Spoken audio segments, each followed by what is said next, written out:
First, welcome to our Puthimari High Secondary School.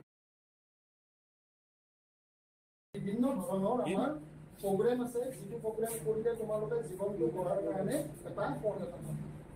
ঠিক আছে। সেকেন্ডটো হ'ল আমি পেৰেলেলি কি কৰোঁ, প্ৰডাকশ্যন মিনছ আমাৰ ইয়াত যিমানবিলাক ইণ্ডাষ্ট্ৰী আছে, সেই গোটেই ইণ্ডাষ্ট্ৰীবিলাকৰ কাৰণে আমি যিমানবিলাক তেওঁলোকৰ মেচিনিং পাৰ্ট বা কিবা টেকনিকেল ছাপোৰ্ট লাগিব, সেই কামখিনি আমি কৰোঁ।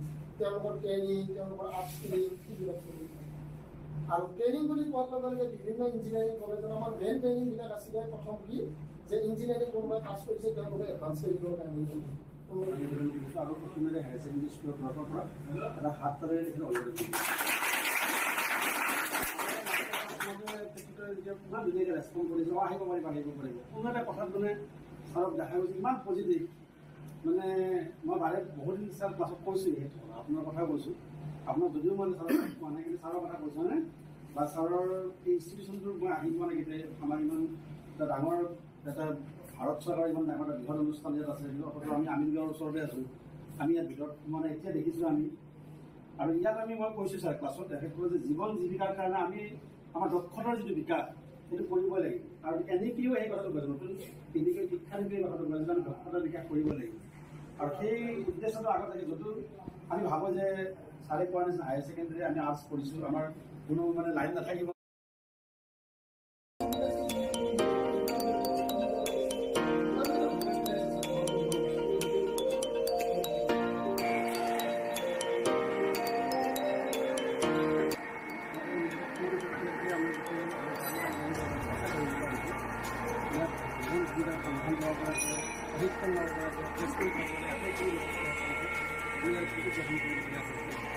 ছাত্ৰ-ছাত্ৰীসকলে এনেকৈ সেই উদ্দেশ্যে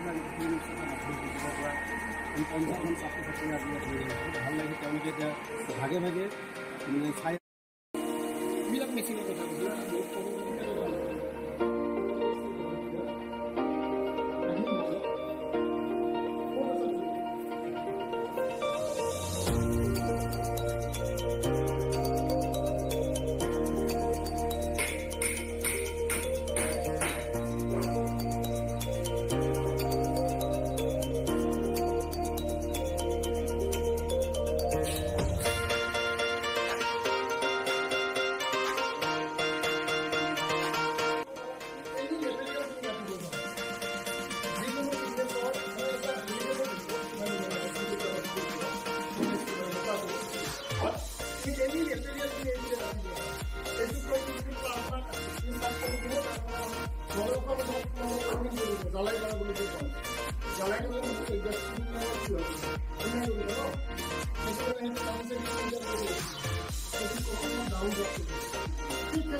সদায় ভাবি থাকো এটা কথা, আমাৰ বৰ্তমান পৰিৱেশটোত খুব আমাৰ মানুহবিলাকৰ এটা আলোচনা হৈ থাকে জাতি ধৰ্ম ভাষা বিভিন্ন কথাক লৈ তাৰ মাজতে আমি স্বাধীনতা দিৱস পালন কৰিছোঁ, তাৰ মাজতে গণৰাজ্য দিৱস পালন কৰিছোঁ, আমি খুব ভাৰতীয়বাদৰ কথাও কৈছোঁ, জাতীয়তাবাদৰ কথা কৈছোঁ নাই কোৱা? তাৰ মাজতে কিন্তু আমাৰ আটাইতকৈ এটা প্ৰয়োজনীয় বস্তু সেইটো হৈছে আমাৰ দেশপ্ৰেম আৰু দেশমাতৃক ভাল পাব লাগিব আমি সকলোৱে। আৰু আমাৰ জাতি এটাই হ'ব লাগিব, এটা জাতি কিন্তু এটাই আমাৰ জাতি কি বাৰু? আমাৰ জাতি কি? আমাৰ জাতি ভাৰতীয়। আমাৰ জাতি কি? আৰু এবাৰ থিয় হ'ব লাগিব, অসমীয়া বুলি কোৱা নহয় এতিয়া। আমি অসমীয়া সম্প্ৰদায়ৰ মানুহ হয়, এজন ভাল অসমীয়া হয় কিন্তু আমি ভাল ভাৰতীয়, আমাৰ জাতি কিন্তু ভাৰতীয়। আমি নেৰ' আইডেণ্টিটি প্ৰব্লেমৰ পৰা মানে যিটো ক্ষুদ্ৰ আমাৰ পৰিচয়, ক্ষুদ্ৰ পৰিচয়ৰ পৰা আমি এক জাতীয় স্বাৰ্থলৈ উন্নীতকৰণ কৰিব লাগিব। সেই একতা মই হায়াৰ ছেকেণ্ডেৰী ফাৰ্ষ্ট ইয়েৰ ষ্টুডেণ্টখিনিৰ কাৰণে এইকাৰণে কৈ আছোঁ, তোমালোকে পঢ়ি আহিছে এটা কথা, স্বাধীন ভাৰতৰ প্ৰথমটো প্ৰত্যাহ্বানে আছিল যে জাতি নিৰ্মাণৰ প্ৰত্যাহ্বান। আমি সকলোৱে এক ভাৰতীয় বুলি ক'ব আজি তাৰিখত পৰা নাই। স্বাধীন ভাৰতবৰ্ষ এতিয়া আজাদী কা অমৃত মহোৎসৱ পাতিলে, তাৰ পিছতে আমি বুকুত হাত থৈ ক'ব পৰা নাই আমি ভাৰতীয় বুলি। বুজি পাইছে মই কি কৈ আছোঁ? গতিকে মোৰ লগত এবাৰ একেলগে ক'ব লাগিব। মই কৈ যাম উই আৰ, তোমালোকে ক'ব লাগিব Indian. We are India, we are India. উচ্চস্বৰে ক'বা we are India, we are India, we are India. জয় জয়। এই যে একতাৰ ভাৱটো তাত আছে নে নাই? এই নেশ্যনেলিজিম যিটো একতাৰ ভাৱ, তেনেকে মই কৈ আছোঁ, বাৰে বাৰে কৈছোঁ ইউনিটি কথা কৈ আছোঁ মই। কিয়? একতাই হৈছে আটাইতকৈ ডাঙৰ শক্তি। শৰাইঘাট উচ্চতৰ মাধ্যমিক বিদ্যালয়ৰ যদি নৱাগত আধুনিক সভাখন অনুষ্ঠিত কৰি পেলাই আমি একত্ৰিত হোৱাৰ এটা সুযোগ পাইছোঁ। বাহিৰৰ অতিথিসকলে ইয়াত অহাৰ সুযোগ পাইছে।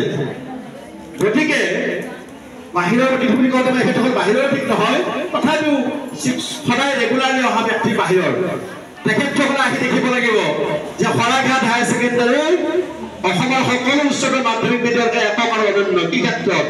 যে উই আৰ ইউনাইটেড, আমি একক আৰু অনন্য। আৰু শৰাইঘাট হায়াৰ ছেকেণ্ডাৰী ষ্টুডেণ্টৰ কি আছে দৃষ্টিভংগী? একেবাৰে বিশাল। তেওঁলোক ভাৰতীয়, তেওঁলোক অসমীয়া। বুজি পালা কি ক'লো মই? বুজি পালা? আৰু আমাৰ চোৱা এই যে শিক্ষা গ্ৰহণৰ পদ্ধতিটোত আমি গৈ থাকোঁতে মই বেছি সময় কথা নকওঁ, তোমালোকে গান নাচৰ কাৰণে সাজু হৈ আছা।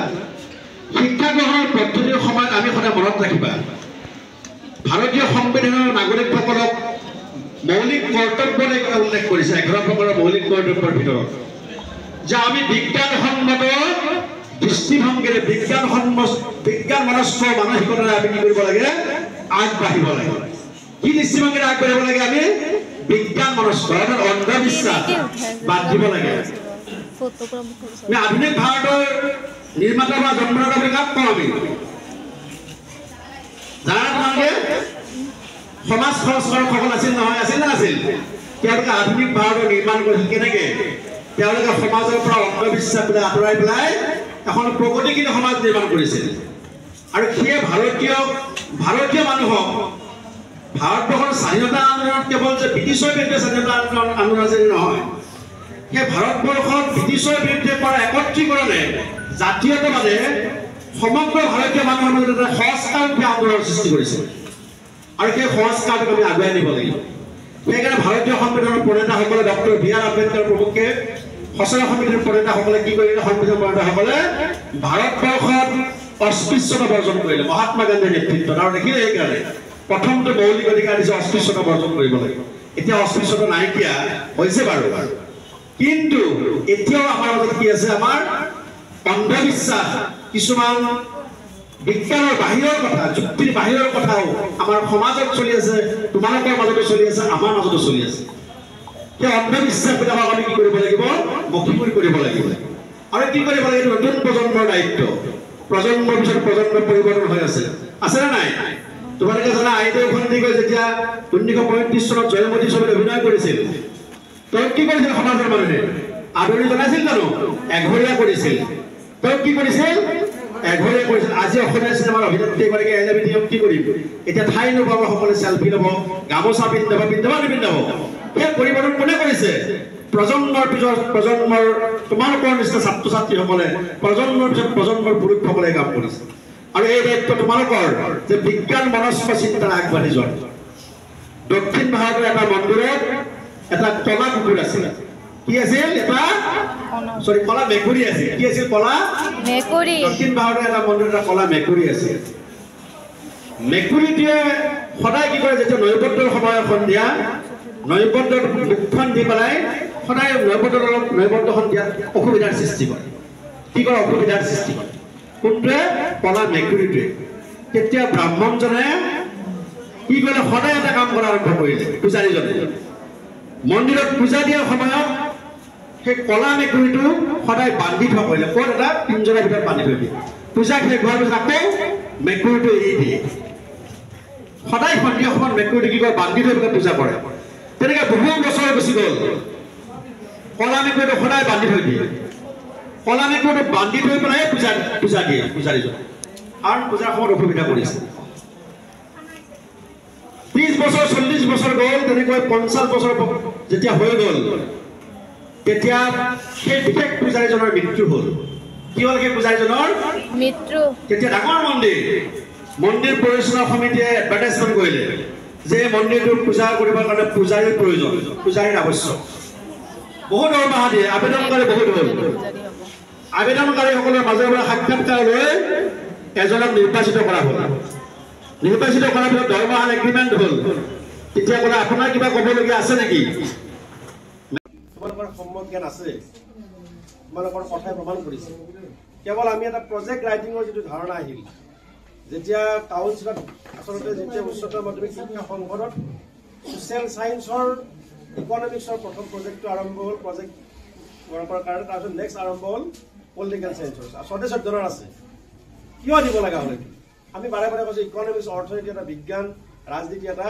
বিজ্ঞান ৰাজনীতি বিজ্ঞান অৰ্থনীতি বিজ্ঞান বা সদস্যজনৰ বিষয়ৰ সমাজ বিজ্ঞানৰ কাৰণে গোটেই সমাজখনে এটা গৱেষণাগাৰ বুজিছে কি কৰিব কি গৱেষণাগাৰ আমাৰ গৱেষণাগাৰ কেমেষ্ট্ৰি লেবৰেটৰী থাকে ফিজিক্সৰ লেবৰেটৰী আছে সেইটোৰ জৰিয়তে আমি একো সমাধান কৰিব আমাৰ একো কামত নাই এইবিলাক আমাৰ ৰিয়েল লাইফ চিটুৱেশ্যন গোটেই সমাজখন বাস্তৱ সমাজখনৰ লগত বাস্তৱ আমাৰ পৃথিৱীখনৰ লগত দেশখনৰ লগত ৰাষ্ট্ৰৰ লগত ব্যক্তিৰ লগত সমাজৰ বাস্তৱিকতাভাৱে বাস্তৱিকত অৰ্থত আমি তাক কি কৰিব লাগিব আমাৰ জ্ঞানক কি প্ৰয়োগ কৰিব পাৰিব লাগিব আদাৰৱাইজ কি হ'ব জানা আদাৰৱাইজ এনেকুৱা হ'ব যে এখন আশ্ৰমত এজন ঋষিয়ে কেইটামান ভাটৌ চৰাই পুহিছিল আৰু এই ভাটৌ চৰাইকেইটা পুহি পেলাই সদায় ভাটৌ চৰাইকেইটাক কৈ থাকে ঋষিজনে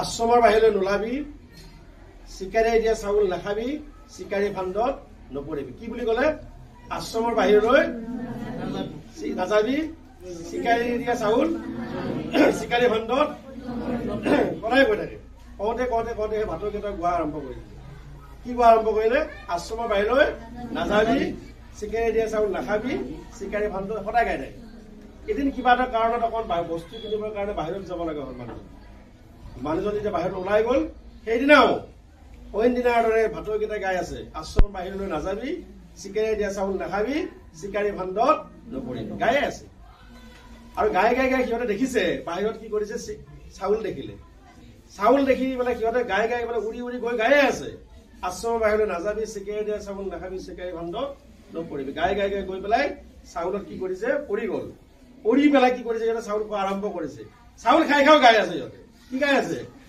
আশ্ৰমৰ বাহিৰলৈ নাযাবি চিকাৰী ফান্দত চাউল নাখাবি চিকাৰী ফান্দত গাই ফান্দত পৰাৰ পিছতো গাই আছে কিহৰ কাৰণে হৈছিল মুখস্থ বিদ্যাৰ কাৰণে কিহৰ কাৰণে ইমান ভয়ংকৰ মুখস্থ বিদ্যা ভয়ংকৰ সেইকাৰণে কৈছে যে এতিয়া আমাৰ knowledge is the lowest level of learning এই যে মুখস্থ বিদ্যা কোন কেতিয়া ৰজা আছিল কোন কেতিয়া মহাৰাজা আছিল কোনে কিমান চনত কি কৰিছিল যুদ্ধ হৈছিল সেইবিলাক আচলতে নলেজ লেভেলৰ লাৰ্ণিং নলেজতকৈ আমি কি কৰিব লাগে অলপ ওপৰত যাই পেলাই আমি যেতিয়া 9-10 পালোঁ তেতিয়া লাহে লাহে কি আৰম্ভ কৰিলোঁ আণ্ডাৰষ্টেণ্ডিংটো আৰম্ভ কৰিব লাগিব আণ্ডাৰষ্টেণ্ডিং থাকিলে বুজা শক্তি থাকিলে আমি কি কৰোঁ আজি যিটো বুজিলোঁ আমি 100 বছৰ পিছতো একে থাকিব আমাৰ 50 বছৰ পিছতো একে বুজা থাকিব আণ্ডাৰষ্টেণ্ডিং থাকিব আৰু আণ্ডাৰষ্টেণ্ডিংটোৰ জৰিয়তে আমি কি কৰিব পাৰিম বোধ শক্তিটো যেতিয়া আহিব তেতিয়া আমি তাক কি কৰিব পাৰিম আমি বাস্তৱ জীৱনত তাক প্ৰয়োগ কৰিব পাৰিম আৰু আমাৰ কি হ'ব কি বিকাশ হ'ব তেতিয়া দক্ষতাৰ বিকাশ হ'ব কিহৰ বিকাশ হ'ব তেতিয়া আৰু নতুন এডুকেশ্যন পলিচিয়ে কৈছে দক্ষতা বিকাশ কৰিব লাগিব এই যে প্ৰজেক্ট ৰাইটিং বুলি কৈছে প্ৰজেক্ট ৰাইটিং ইজ নট এছে ৰাইটিং তোমাৰ ৰচনা লিখিবলৈ দিয়া নাই বা এটা কুৱেশ্যনৰ এনচাৰ কৰিবলৈ তোমালোকক দিয়া নাই প্ৰজেক্ট ৰাইটিং মানে কি কৰিব দিছে তোমালোকৰ সৃষ্টিশীলতা আৰু চিন্তা তাত জড়িত থাকিব লাগিব